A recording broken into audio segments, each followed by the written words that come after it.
Shalom, selamat pagi, dan semangat pagi. Kali ini akan disampaikan drill materi Pendidikan Agama Katolik kelas 6 semester 1. Keanekaragaman mewartakan Kerajaan Allah. Makna Sumpah Pemuda bagi bangsa Indonesia. Menyatukan perjuangan bangsa Indonesia. Bhinneka Tunggal Ika berarti berbeda-beda tetapi tetap satu jua. Contoh keanekaragaman bangsa Indonesia yaitu suku, agama, ras, sosial budaya, bahasa, adat istiadat, dan lain-lain. Hak sebagai warga negara Indonesia adalah menjalankan ibadah sesuai agamanya. Kewajiban sebagai umat beragama adalah menghargai pemeluk agama lain. Kewajiban kita sebagai orang beriman terhadap ciptaan Tuhan adalah melestarikan alam. Sebagai warga negara yang baik, sikap yang dapat kita teladani dari Yesus adalah membayar pajak tepat waktu. Orang Farisi bertanya, apakah orang boleh membayar pajak kepada negara? Jawaban Yesus, berikanlah kepada Kaisar apa yang wajib kamu berikan kepada Kaisar, dan kepada Allah apa yang wajib kamu berikan kepada Allah. Globalisasi adalah meluasnya pengaruh kebudayaan dan ilmu pengetahuan ke seluruh dunia. Dampak positif berkembangnya ilmu pengetahuan dan teknologi. Contoh kerjasama dalam bidang sosial antar bangsa adalah menolong korban bencana alam. Contoh kerjasama dalam penanganan COVID-19 antar negara di dunia adalah melakukan penelitian tentang vaksin. Konstitusi Pastoral Gaudium et Spes, artikel pertama. Kegembiraan dan harapan, duka dan kecemasan. Orang-orang zaman sekarang, terutama kaum miskin dan siapa saja yang menderita, merupakan kegembiraan dan harapan, duka dan kecemasan para murid Kristus juga. Mazmur 47. Pesan bagi kita sebagai warga dunia, saling bekerja sama membangun dunia yang lebih baik, memuliakan Allah sebagai Raja dunia semesta alam, tidak membeda-bedakan antar bangsa, peduli terhadap penderitaan sesama. Situasi masyarakat pada zaman Nabi Elia adalah menyembah dewa Baal. Contoh penyembahan berhala pada zaman sekarang, bermain game sepanjang hari, mempercayai dukun atau paranormal, mencari uang tanpa mengenal waktu, dan melupakan doa atau beribadah. Ancaman Nabi Yesaya kepada bangsa Israel adalah Allah tidak akan menurunkan hujan selama 3 tahun di Israel. Isi nubuat Nabi Yesaya adalah akan lahir Sang Mesias dari perawan Maria. Dapatkah seorang perempuan melupakan bayinya sehingga ia tidak menyayangi anak dari kandungannya? Sekalipun ia melupakannya, aku tidak akan melupakan engkau.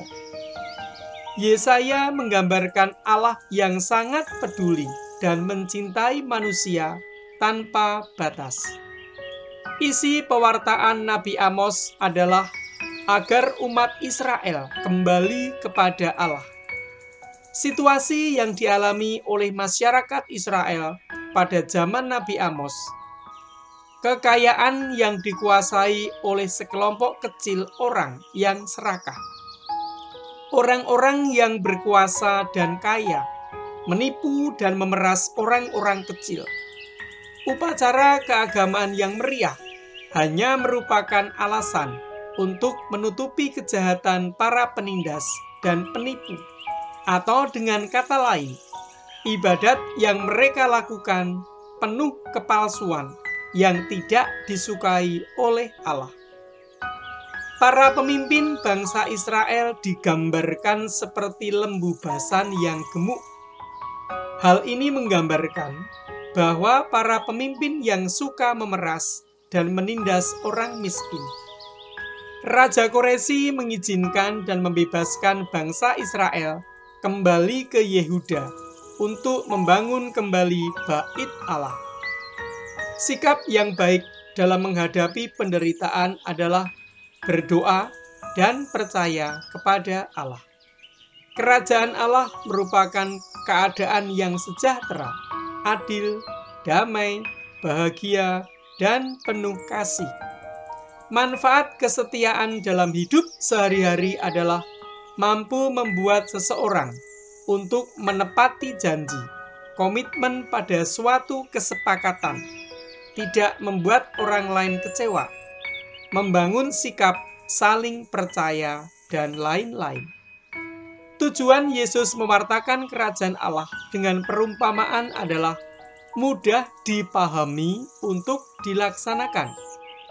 Contoh perumpamaan: orang Samaria yang murah hati, gadis bodoh dan bijaksana, dua macam dasar, seorang penabur, lalang di antara gandum, biji sesawi dan ragi, dan lain-lain.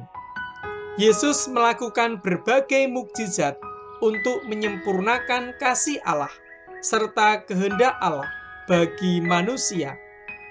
Mukjizat-mukjizat yang dilakukan oleh Yesus adalah mengubah air menjadi anggur, memberi makan 5.000 orang, menyembuhkan orang buta yang bernama Bartimeus, menyembuhkan 10 orang kusta, menyembuhkan orang lumpuh, membangkitkan Lazarus, membangkitkan anak perempuan Yairus.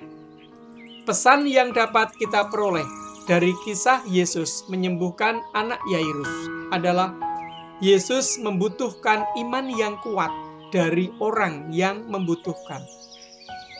Contoh kepribadian Yesus yang mengagumkan adalah sesuai antara perkataan dan perbuatannya. Ya Aba, ya Bapa, tidak ada yang mustahil bagimu, ambillah cawan ini daripadaku. Tetapi janganlah apa yang aku kehendaki, melainkan apa yang kau kehendaki. Maksud doa Yesus tersebut adalah seluruh pribadi Yesus mau melaksanakan kehendak Allah, bukan kehendak dirinya. Yesus diberi gelar Mesias karena menyelamatkan dan membebaskan dosa manusia. Bapak Ignatius Joseph Kasimo sejak kecil telah menunjukkan keteladanan hidupnya sebagai seorang pekerja keras, rajin, mau bekerja sama dengan siapa saja. Pada masa pemerintahan Presiden Soekarno, ia pernah dipilih menjadi Menteri Persediaan Pangan untuk rakyat. Beliau memberikan teladan kepada kita untuk membantu orang yang membutuhkan pertolongan, bukan hanya melalui kata-kata atau nasihat, tetapi juga melalui tindakan nyata. Sikap yang dapat kita teladani dari Bapak I.J. Kasimo adalah mau bekerja sama dengan siapa saja.